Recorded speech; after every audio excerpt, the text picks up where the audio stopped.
You can't fire the owner because Nope. he can't fire himself.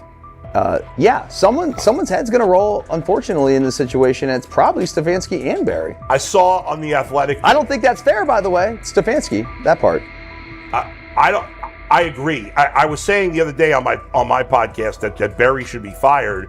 And I said I wouldn't fire Stefanski, but a couple of people made the point of saying, well, if you fire the GM, you got to give him a chance to hire his own coach, which is fair. That's true. Mm-hmm. So I would fire Barry. I would hire a new GM. If that GM thinks Kevin Stefanski's a good coach, wants to stick with him. Right. The situation in Cleveland has escalated with the NFL. Sources indicate GM Andrew Barry is prepared to move on from head coach Kevin Stefanski if he refuses to elevate Shedeur Sanders. The Browns are weighing a major quarterback change. Leadership appears to be aligning behind Sanders and pushing for immediate action. This is a high-stakes decision about control and the team's direction. I think it's unfair for me to comment in I guess, maybe on behalf of the industry. All I can say is this, the time that we spent with Shedeur, and what he's done throughout his college career is impressive. He's an impressive young man. He's a really good quarterback. Sometimes, fit comes into play. And I'd also say this, there are 4 more rounds of the draft. And then maybe lastly, it's less about where you get picked and what you do after you get picked. That's really the most important thing. Getting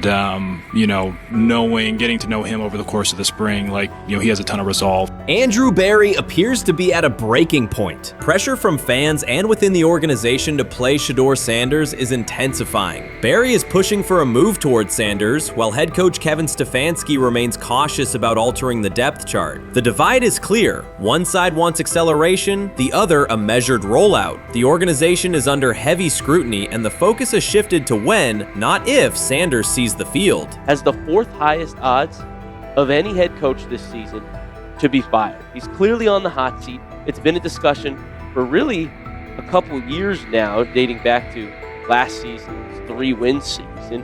And he's always had kind of hot and cold seasons. And now the sports books are saying he's 4th on the list. Number 1 is Mike McDaniel of the Miami Dolphins, Brian Dable of the Giants at 2, Shane Steichen at 3, and there is Kevin Stefanski plus 650 to be fired. This has moved beyond tension to outright stubbornness. Rather than elevating Shedeur Sanders, the staff has chosen Dillon Gabriel. The current depth chart looks less like a forward plan and more like resistance to change. Fans have been clear about who they expect to see, yet the organization keeps delaying. Every week without a real evaluation of Sanders slows development and blurs accountability. Cleveland is choosing a conservative approach when a decisive decision is needed, sending a message of uncertainty to both the locker room and the city. Now being the 3rd-string quarterback for the Cleveland Browns, was that so much was made out of unbelievable. He actually made the team as the 3rd-string quarterback. Like that was a big deal. Like that was somewhat of a surprise to a lot of people. He should have been the first pick in the draft. Kevin Stefanski appears to be doubling down to validate his approach. Despite sustained demand from Browns fans to see Shedeur Sanders reflected in chants, merchandise, and constant discussion, he continues to keep Dillon Gabriel in front on the depth chart. The decision functions as an assertion of control rather than a response to momentum. Even with clear signals from the fan base, Stefanski is staying with Gabriel and delaying a full evaluation of Sanders. It is a deliberate choice to maintain his plan and pacing, not to accelerate change. Cleveland is prioritizing continuity over recalibration, keeping any transition to Sanders on hold. But yeah, I mean, the Browns are in a tough spot. They have wasted. You traded a ton of high draft capital to get Deshaun Watson. You've gotten nothing out of Deshaun Watson and missed an opportunity. Like, who knows who they would have drafted. Now, maybe they would have screwed up those picks and the Browns would still be in bad shape.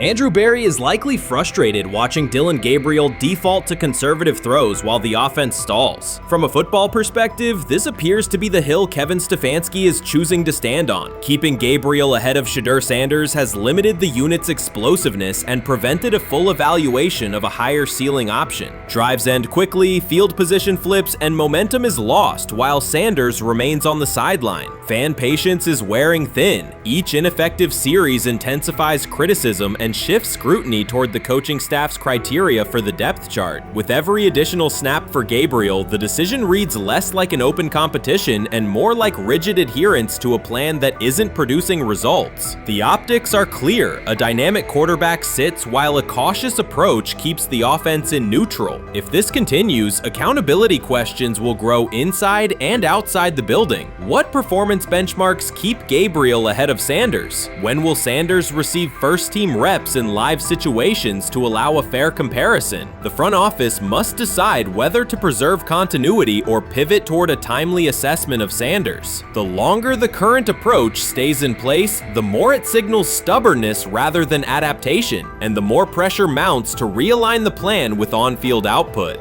I honestly see it happening if the Browns lose a bunch of games. Like if they get 5 wins or less, I see the report coming out now that Stefanski will be fired. I don't want it to happen. I want the Browns to be good, win a bunch of games. I think that they're going to be a team that is slept on and can at least get 7 wins, which is why if they don't, I see Stefanski getting all the blame for that, and there'll be a new coach in Cleveland.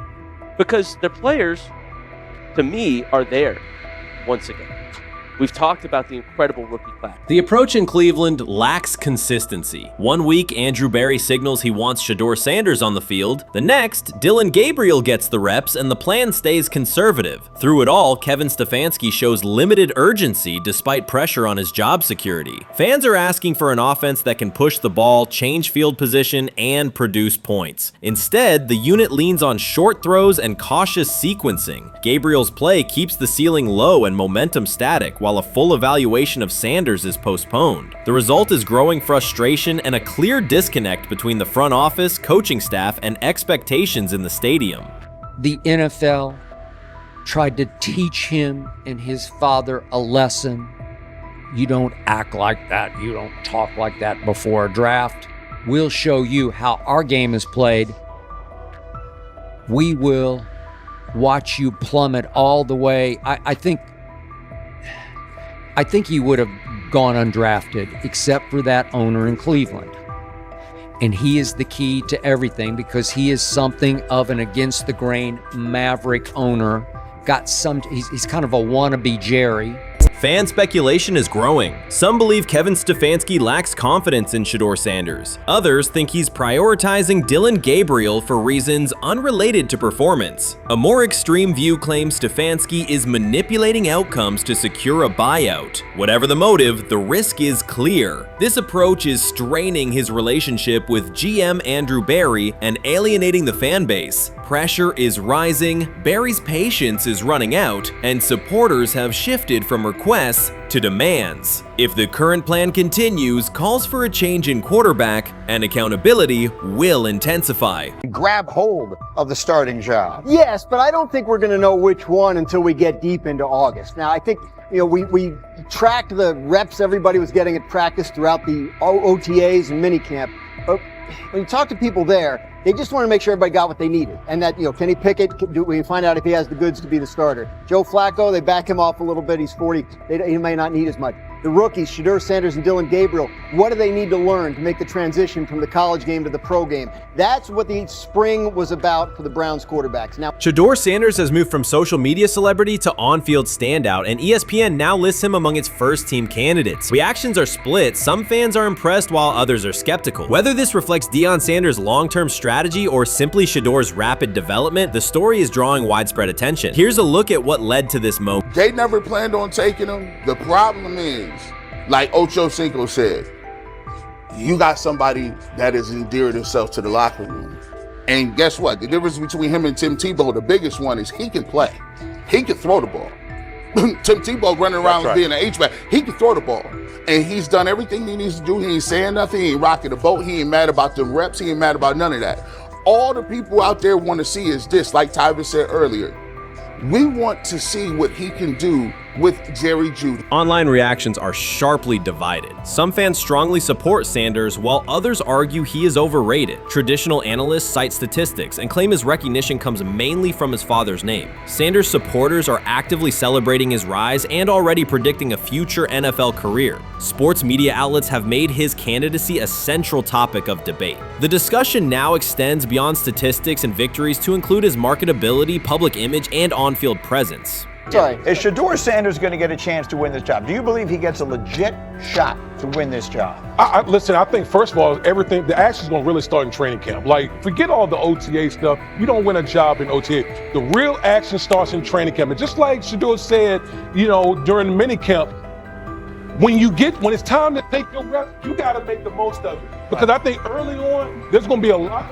Remember, Joe Flacco didn't hardly practice in OTAs and mini camps because they were giving the young guys. Right. So when he gets his opportunity, he's going to have to make the most of it. Analysts are closely reviewing game footage to evaluate Sanders' decisions and mechanics, while others examine his social media activity to see how he balances content creation with quarterback duty. Shedeur Sanders' placement on ESPN's early first-team list has taken over the college football conversation. Supporters circulate his highlights and argue that his on-field production and leadership justify the honor. Skeptics claim the recognition relies too heavily on his family name and question whether his resume is strong enough for first-team status. Analysts are rewatching game footage to assess his reads, accuracy, and pocket presence, while others examine how he balances a high-profile social media presence with quarterback responsibilities. The debate has pushed other storylines, such as conference realignment and NIL issues, into the background, leaving fans and commentators focused on Sanders' performance, marketability, and overall impact on the sport. I'll keep saying it.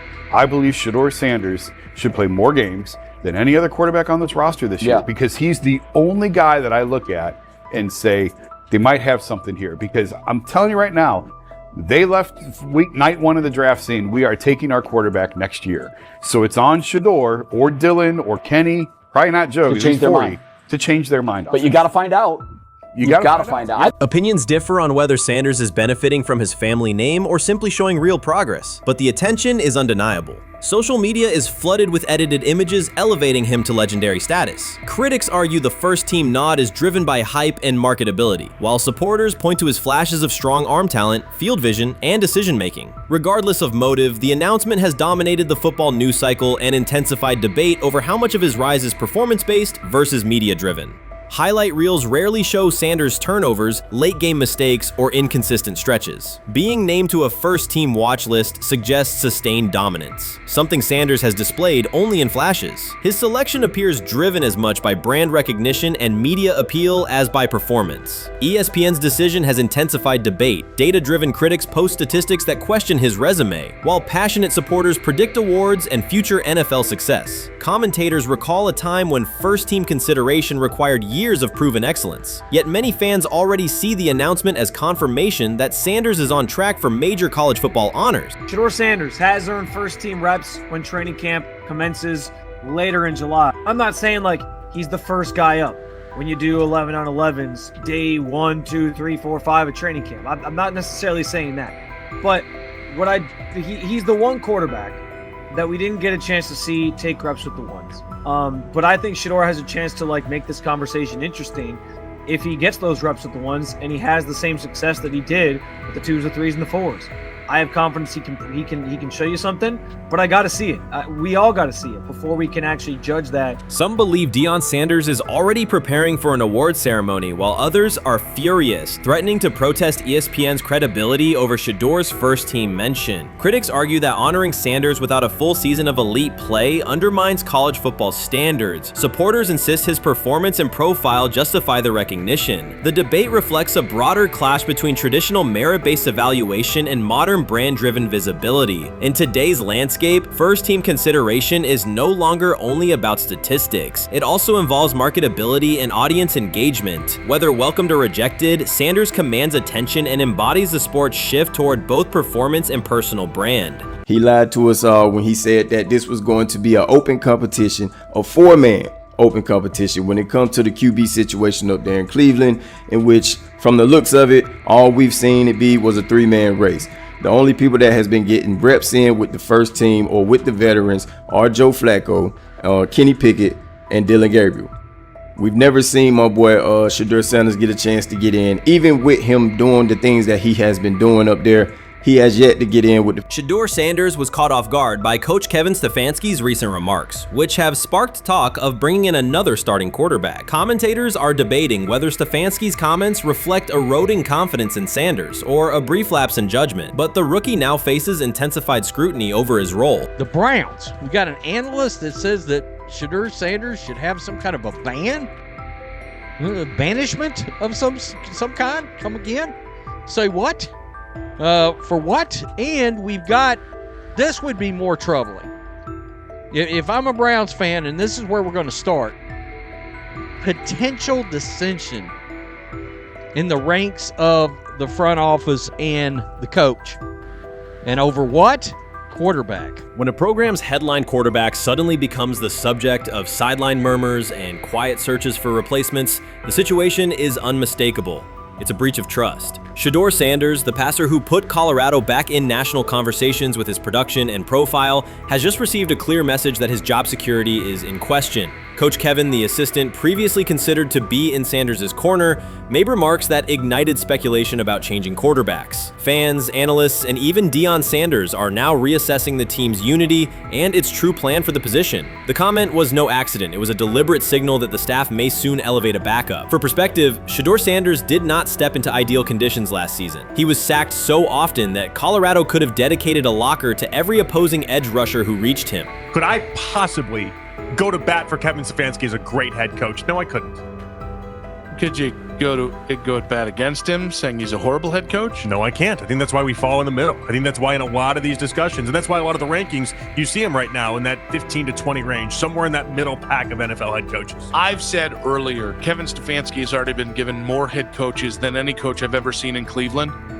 Starting with the decision to move on from Baker and him clearly still having another level to get to in Tampa. Last season, Shedeur Sanders often had to operate behind an offensive line that provided minimal protection, yet he still delivered precise throws and critical drives. At times, he seemed to be carrying a struggling roster almost on his own. Despite the constant pressure, he never complained, never threatened to transfer, and never acted entitled. He remained with Colorado because he trusted the program, trusted his father, and believed in the team's larger mission. That loyalty is why Coach Kevin Stefanski's recent statement that the quarterback competition is wide open struck so sharply. The remark implies that Sanders' starting role is insecure, as though the player who absorbed countless hits while holding the offense together is simply another name competing with walk-ons and first-year athletes who are still learning the cadence. This goes beyond ordinary coach language about fostering competition. It introduces genuine uncertainty about the staff's confidence in Sanders and invites speculation that Colorado is actively assessing outside options through the transfer portal. By characterizing the position as vacant, Stefanski has planted seeds of doubt that could quickly evolve into rumors and undermine the stability of the locker room.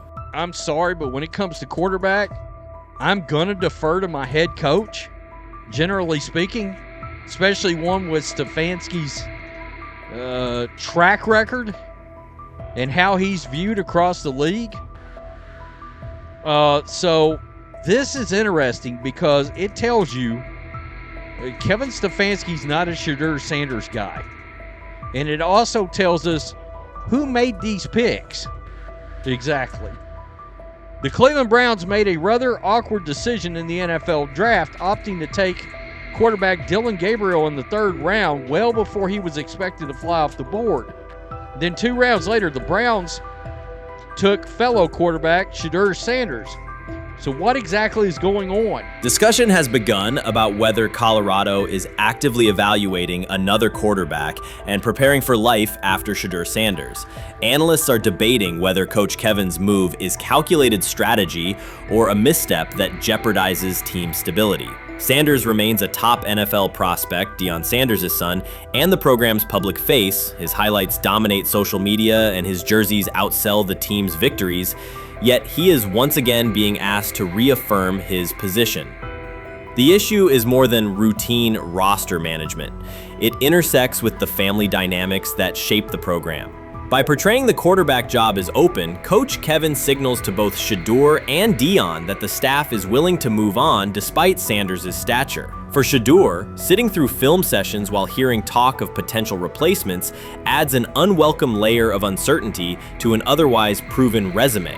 The decision may reflect a desire for a quarterback with a different profile, perhaps someone more mobile and system-oriented, rather than a dismissal of Sanders' accomplishments. They have never loathed college football itself. They have resisted the people determined to reshape it.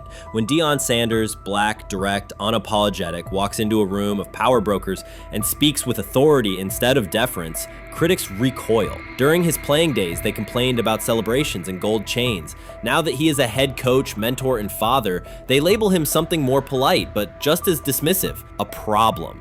At Big 12 Media Days, Sanders addressed the accelerating chaos of the name, image, likeness market. He said college football needs a salary cap, not to hobble players, but to impose order on a system that showers unproven freshmen with seven-figure promises while the rest of a roster hunts for scraps. He called the situation unsustainable. Within hours, ESPN commentator Paul Feinbaum branded him a hypocrite, arguing that Sanders profited from NIL at Jackson State and now wants rules only because his most marketable athletes have moved on. The accusation spread quickly because it fit a comfortable storyline. Outspoken black coach gains from change, then protests when the advantage disappears. That framing ignores context. Sanders never criticized players earning money. At Jackson State, he urged corporate sponsors to partner with athletes who had been invisible to major brands for decades. What he wants now is stability, standardized guidelines, basic financial literacy, and roster balance that prevents locker rooms from fracturing over uneven payouts. When other coaches, Nick Saban, Dabo Swinney, Lane Kiffin, voiced similar concerns, they were praised for foresight. When Sanders spoke, the tone shifted to suspicion. The difference is not the message, it is the messenger. Feinbaum's response followed a familiar script. When black leaders question the structure of the sport, their motives are interrogated, their credibility attacked, and their competence doubted. He did not level the same charge at Jimbo Fisher when Fisher complained that NIL disturbed recruiting. He stayed silent when Kiffin lamented the transfer portal. But Sanders, who raised enrollment and television ratings at Jackson State, brought unprecedented attention to Colorado in one season and consistently mentors players beyond football, was called opportunistic. Feinbaum dismissed the cultural impact Sanders created, the exposure for historically black colleges, the draft pick developed, the infrastructure improved, reducing his work to a marketing stunt dependent on star sons Shedeur and Shiloh or two-way standout Travis Hunter. Sanders did not retaliate. He returned to practice, media obligations, and recruiting. His confidence is rooted in faith and in the responsibility he feels toward young athletes whose lives will extend decades beyond their highlight clips. When he asks for NIL boundaries, he is thinking about freshmen handed large sums without guidance,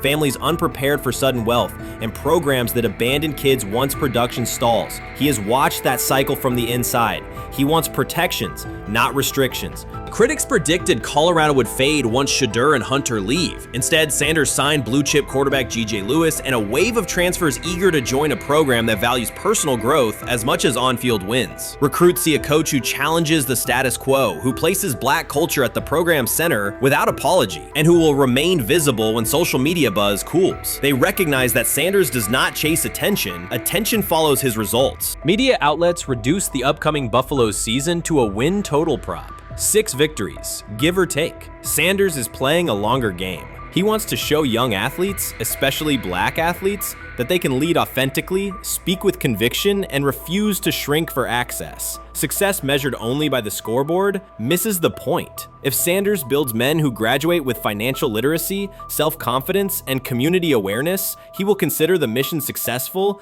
even if Colorado finishes with 5 wins instead of 10. None of that registers with commentators invested in an older hierarchy. For them, leadership should remain predictable, reserved posture, muted tone, minimal cultural expression. Sanders contradicts that image. The possibility that his methods could spread to other coaches, to other programs, threatens a model that has kept decision-making and revenue streams concentrated for generations. So the debate is not about hypocrisy or payroll ceilings. It is about control of the narrative and who is deemed qualified to write it. Sanders refuses to surrender that authority. He knows order is necessary. He also knows whose voices have been ignored whenever real reform is discussed. By speaking plainly, he forces television panels, athletic directors, and conference commissioners to confront issues they would rather defer: financial education, equitable resource distribution, and consistent national standards. Whether Colorado exceeds betting lines this fall will not change the trajectory Sanders has already set. He made Boulder relevant, energized recruiting beyond traditional power corridors, and broadened college football's cultural reach. That influence will persist long after social media debates cool. If his call for NIL structure eventually becomes policy, as the NCAA and Congress now contemplate, Feinbaum's soundbite will fade while Sanders' imprint endures. In the end, accusations of hypocrisy say more about the accuser than the coach. Sanders has remained consistent, empower athletes, hold adults accountable, and inject stability before unchecked money corrodes the locker room. The people who stand to lose clout in that environment prefer the chaos they can manipulate. Sanders prefers a system that nurtures the players who make the sport worth watching. His advocacy is rooted in experience, not self-interest, and his critics will have to decide whether to engage with that reality or keep shouting from the sidelines. Rich Eisen addressed the armchair analysts and online critics head on. Shedeur Sanders just received his opportunity and the backlash arrived immediately. Eisen responded with a clear point-by-point case explaining why the criticism misses the mark. If you thought Shedeur's rise was rapid, Eisen's analysis puts it in proper context. Here's what he laid out on air. Already speaking in Cleveland high schools. Weekend after, flying out immediately to get to work. But his character's terrible, right?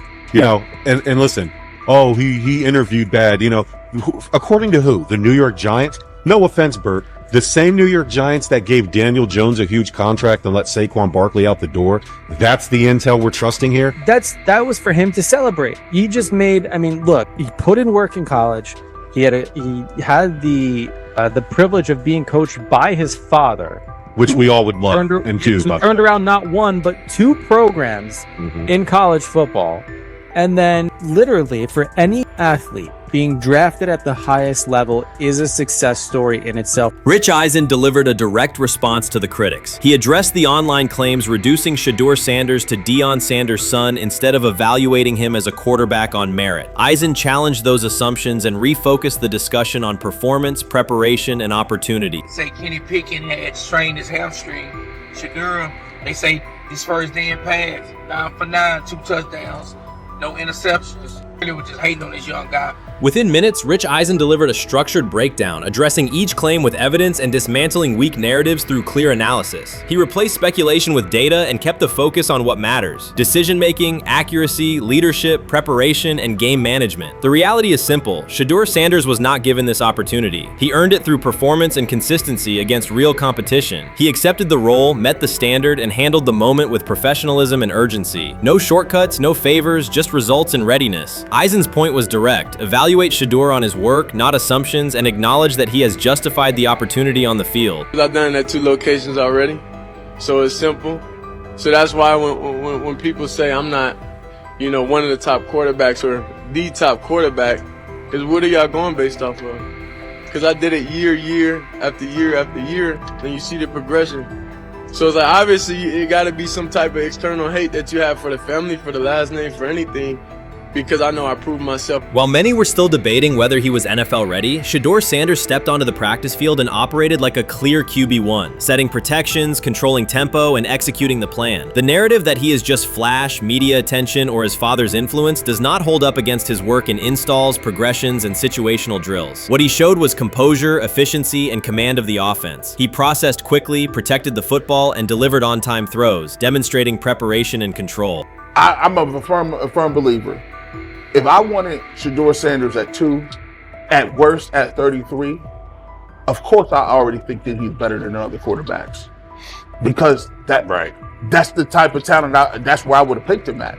And if he was at 2 or 33, and he still had this same exact skill set, we would be talking about him starting and playing. Right. Well, there'd only be 3 quarterbacks. It'd be 3 quarterbacks, not 4. 4, yeah. But since he moved to the 5th round, that's cool. They might have to go along with it. But to me, I think if you ask who got the best tools, I'm going with Shedeur Sanders. From the first day of camp, he was not there to get by. He arrived to lead. There was no hesitation in installs, no lapses in fundamentals, just precise timing, clean footwork, and consistent velocity to every level of the field. He managed protections, controlled cadence, and delivered in situational work, showing command rather than learning on the fly. The approach was efficient and disciplined, with attention to detail and progressions and ball placement that reflected preparation, not improvisation. At the same time, Rich Eisen addressed the narrative directly and backed it with evidence. evidence. He laid out clips, context, and performance markers to cut through speculation. Eisen emphasized that Shedeur Sanders did not step into this moment because of publicity. He built toward it through sustained work, resilience, and results. The background, media readiness, high football IQ, and a professional approach was developed over years, not days, and it translated to immediate operational control of the offense. The resistance came from familiar places. Some in the traditional guard still frame mobile quarterbacks as limited and expected the nepotism label to define him. That view did not hold up against what was on the field. Composure under pressure, secure decision-making, accurate throws into tight windows, and consistent execution in red zone and 2-minute sequences. Eisen's point was clear. Evaluate Shedeur Sanders on performance and readiness. The evidence shows he earned the opportunity and is meeting the standard with accountability and consistency.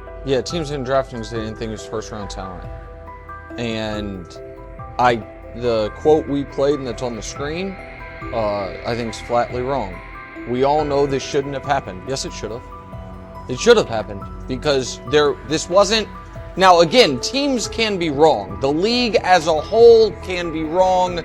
Hell, the Baltimore Ravens drafted a 25-year-old tight end before they drafted Lamar Jackson in the same draft. The die is not cast on who Shedeur Sanders. He stated it plainly. This is not a celebrity appearance. This is a quarterback with pocket presence, leadership, and decision-making that stands on its own. You either show it or you settle into a backup role. Shedeur Sanders is not auditioning. He is establishing himself as the starter. When the opportunity arrived, whether through injury, trade, or depth chart changes, Shedeur was prepared and delivered. He did not hesitate. He executed the offense and finished drives. As others tried to catch up to what they were seeing, Rich Eisen reinforced the same message he has been repeating: evaluate the work. Camp reports have been consistently positive, but the important shift is how the performance is being received. Casual attendees who came to observe left talking about Shedeur's command and poise. Detailed observers focused on his pre-snap reads, protection checks, and audibles, highlighting the mechanics, timing, and ball placement that support efficient, controlled play. What it is that they're doing is they're treating Shedeur Sanders like a 5th-round pick. Right? We're not covering every 5th-round pick in the NFL hoping that he gets an opportunity to be the starter on day one. We felt like, oh my goodness, they got a diamond in the rough. Shedeur Sanders fell to the 5th round. They felt like they evaluated him there, and that's where they picked him. And they're playing the guy that they picked in the 3rd round over him because they evaluate him at a higher level than what they do Shedeur Sanders. And I get it. The Cleveland Browns are once again creating problems of their own. Their latest misstep centers on Shedeur Sanders. Ryan Clark and Dan Orlovsky have both noted that Cleveland is repeating the same mistakes. The team spent valuable draft capital and is now undermining that investment. This reflects a persistent issue in the organization's decision-making. It's not just a football decision, it's a pattern of self-inflicted setbacks. Habits and some of the traits that we saw show up in college were very prevalent this past weekend against the Rams. Holding onto the football, catching the snap and not reading the defense, kind of evaluating what the defensive line is doing, and then trying to see if you can go make a play, and that's the concern. Okay, it's 1st and 10. They want a play-action double move at the bottom of the screen. The route doesn't win, and then the protection breaks down a little bit. You're taught as a young quarterback, protection breaks down, find the closest check down. It's right there, it's 1st and 10. He gets to like the 4th part of the... The Cleveland Browns have long carried a reputation for instability. Even when it appears they are turning a corner, the organization finds a way to create new problems. Momentum gives way to questionable decisions and progress stalls. The latest situation centers on Shedeur Sanders. It highlights recurring issues in leadership, planning, and execution. Instead of establishing a clear path forward, Cleveland risks undermining its own investment. There's a lot of players who feel like they should have been picked at a certain spot, should have been viewed in a certain way. But when you get on these teams, it's about developing the team, not doing what's individually best for a certain player. And that's what Kevin Stefanski has to do. And I get it. We want to say all the reasons why what's happening to him isn't right.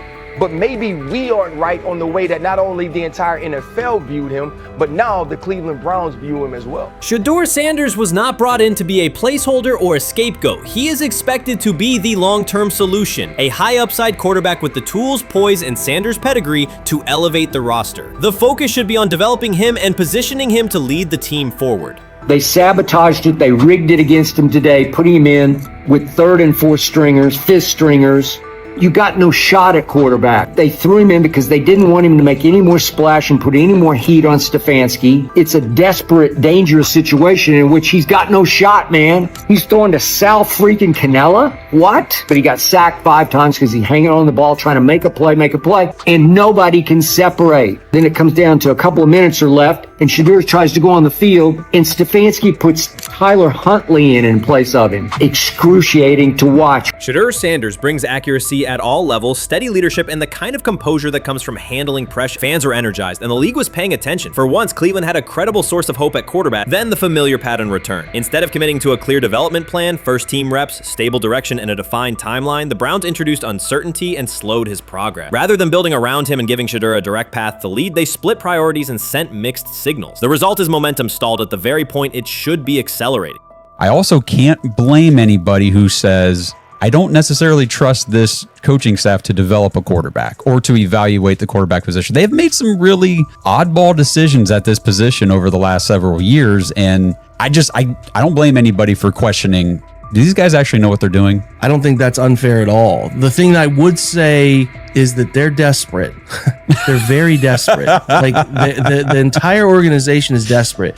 And if you really think they're going back to the coaches' offices and all getting around the table after session. This wasn't about scheme or play design. It was a pattern of mismanaging a young quarterback. From the start, the signs were clear. Shedeur Sanders arrived at camp without priority first-team reps or the confidence-building snaps a rookie need. Instead of a defined development plan, he was asked to compete from behind, treated like a depth option rather than a long-term starter. The message was, earn it later rather than build it now. When game action came, he was put on the field with limited preparation. Protection was inconsistent, and the play calling did little to ease his transition, more a stress test than a structured debut. The approach emphasized survival over progression, creating conditions where mistakes were likely and growth was harder to achieve. Analysts Ryan Clark and Dan Orlovsky highlighted the same points. The issues reflected organizational choices, not a shortfall in Sanders' ability. This was not a rookie collapsing under pressure. It was a franchise failing to provide the support, reps, and clarity required for a first-year quarterback to succeed. Shedeur moves slowly, kind of trying to see what's going on,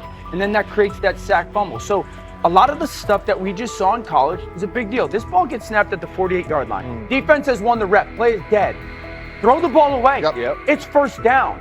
But instead we run and it's a 2.5, 3-yard loss. So instead of being 2nd and 10, we're 2nd and 13, we're dead. Again, here's the opportunity to throw the juke route. Hold, scramble. So some of those things that I was and others were concerned about on the college tape showed itself again. This is not the end of the world, though. This is part of his development. Cleveland managed to take a highly promising rookie and within weeks put him in a position where he looked unprepared. Ryan Clark called out the core issue. A first-year quarterback cannot succeed without protection, clear situations, and a controlled environment. Dan Orlovsky added that when a young quarterback isn't given structure, support, or coherent schemes, you're not evaluating ability, you're manufacturing failure. That's what happened to Shedeur Sanders. Browns fans weren't just disappointed with the results, they were alarmed by the process. This is a fan base familiar with quarterback missteps, yet even they recognize the pattern. A talented prospect subjected to poor planning and inconsistent guidance. After one preseason setback, the conversation shifted toward maybe Shedeur isn't ready instead of examining coaching, play design, and preparation. The reality is clear. The question isn't whether Sanders is ready, it's whether the Browns were prepared to develop and support him. Well, that would be a nice exit strategy because he would come up as doing Shedeur a favor. I mean, one's got to go, right? One's got to go, to clear this thing up. At some point, but I'm sorry, I know they don't care. If they were to trade Shedeur Sanders now after that preseason performance and he would go on to be good. The organization has cycled through quarterbacks for years, and the pattern is unchanged. Blame the player, protect the system, and repeat the same mistakes. Fans are split. Some argue Shedeur Sanders needs time and support, while others treat one rough outing as proof he isn't the answer. That division hides the real problem, the Browns' process. This isn't Shedeur failing, it's the team failing Shedeur. Across the league, successful teams create clear development paths. Kansas City brought Patrick Mahomes along behind a veteran and tailored the offense before handing him the job. Houston committed to CJ Stroud, built around his strengths, and let him grow with consistent direction. Smart teams invest, protect, and show belief. Cleveland did the opposite with Shedeur. Uneven reps, inconsistent protection, and unclear plans. Then question the outcome. That's not development, it's organizational mismanagement. These players have played a tremendous amount of football. Right. And I remember last year when Bo Nix came out of Oregon, we talked about all the easy throws Oregon creates. Right. The level of the skilled players that are around him. And then we watched Bo Nix acclimate to the NFL game extremely quickly. I see a lot of those same traits in Dylan Gabriel. He gets the football out of his hands. He takes the throw that's available to him. He plays on time. And part of whether or not you get an opportunity to get on the field is the people that you're competing against. And I don't mean this in any disrespectful way to Shedeur, because I'm not only a fan, it's somebody I want to see succeed. The Browns will likely present this as part of a deliberate development plan, tough standards, resilience building, and testing a rookie under pressure. In practice, it isn't development. It's a damaging approach that undercuts growth. The organization has not shown a consistent model for nurturing young talent, and Ryan Clark and Dan Orlovsky highlighted that publicly. After Shedeur Sanders stumbled in a preseason game, the reaction was immediate. Headlines, polarized fan takes, and sweeping conclusions about his readiness. The front office offered little acknowledgement of the conditions he was placed in. Clark's point was direct. You do not evaluate a rookie by how he looks in a setup designed for failure. You evaluate him when he's properly supported. Orlovsky explained how poor coaching choices, protection, sequencing, and role clarity can quickly erode confidence and stall development.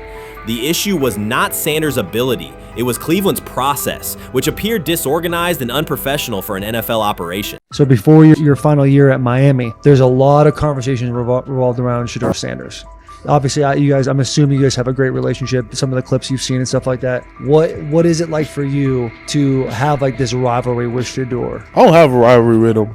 That's my boy. So at the end of the day, this whole process, we thought me and him were going to be 1 and 2 the whole time. Whether he's 1, I'm 2. Whether I'm 1, he's 2. And so that's just always been, our mindset. It didn't go that way. I thought he was one of the better quarterbacks in the draft as well, even throughout college. A lot of stuff out there on him ain't really, the truth, just because they spin it different ways. Like they spin stuff about me different ways. But I mean, when he gets his chance, become a starter, I know he's gonna make the most of it. And I'm ready to get back to work with him. After the season, talk some more stuff to him. Cam Ward directly challenged the uneven standards applied to Shedeur Sanders, calling them inconsistent and unfair. By insisting that performance, not politics, guide evaluation, he shifted the discussion from one player to a league-wide problem. Sanders' treatment now serves as a test of how the NFL supports and evaluates emerging quarterbacks.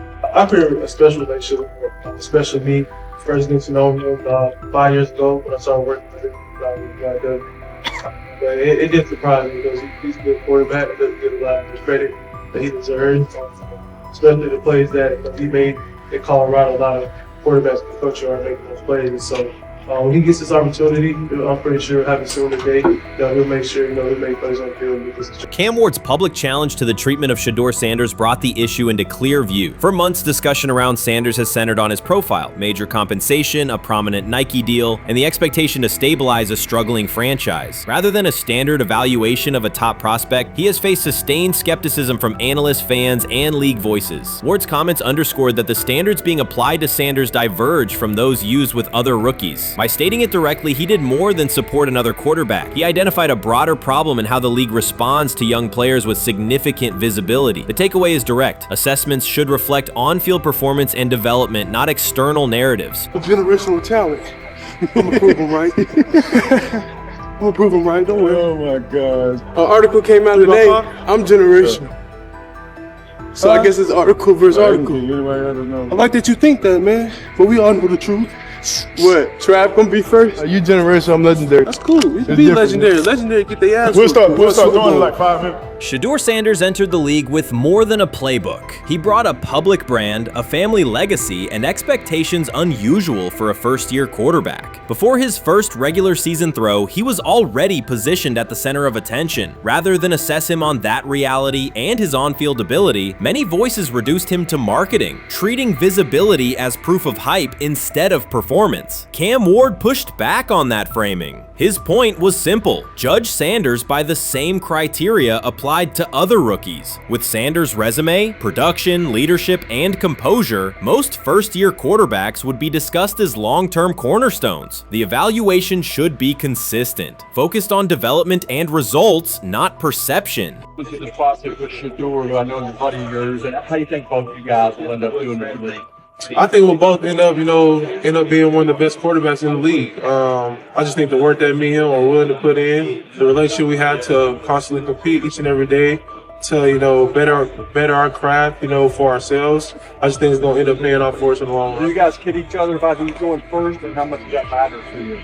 Yeah, we play around, we joke around with it. It really don't mean nothing. The draft pick will never mean anything.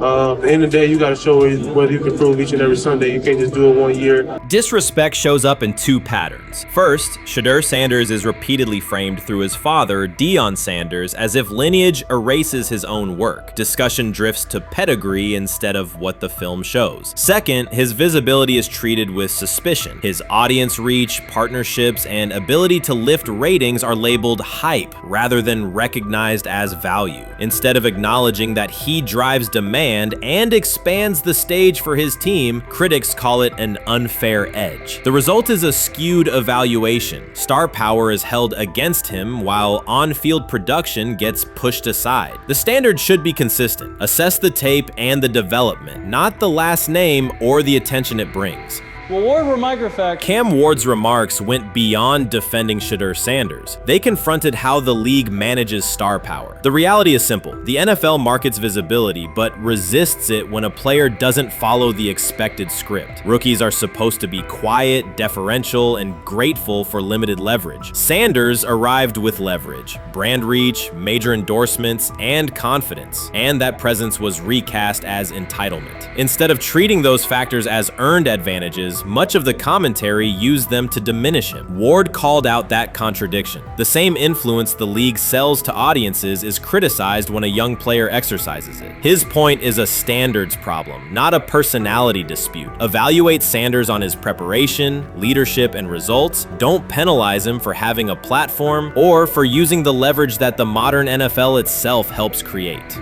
Now it sounds like the Cleveland Browns are going to all but imprison Shedeur Sanders in the football sense of a very talented rookie quarterback who obviously needs reps, needs an opportunity, and who now, barring some miraculous luck, will not get the opportunity to play in a single real game. I'm sure many around the NFL are celebrating as we speak.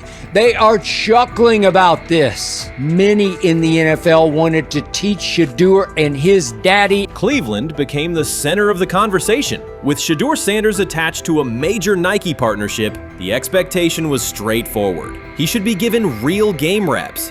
The Browns instead leaned on Joe Flacco as the default choice, treating stability as the safer path while sidelining a quarterback with clear cultural and commercial pull. Each week Sanders didn't see the field, scrutiny grew. Commentary questioned the value of his contract environment and relevance, and fan debate shifted from development to doubt. That wasn't measured evaluation. It was a delay framed as prudence that eroded confidence in the process.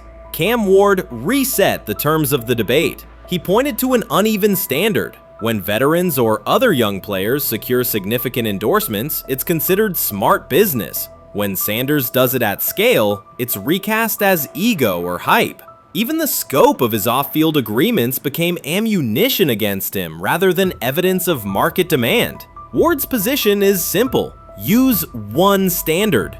Assess Sanders on preparation, decision-making, and progression, not on discomfort with his platform. Treat visibility as an asset, not a disqualifier. The issue isn't attitude or branding, it's the consistency of the evaluation. Ward called it directly. The treatment has been unequal, and it should be corrected by aligning opportunity with performance criteria. Fans need to recognize there's not a team in the league he'd start for. Not one. That's not ridiculous, that's not unfair, that's not a vast conspiracy.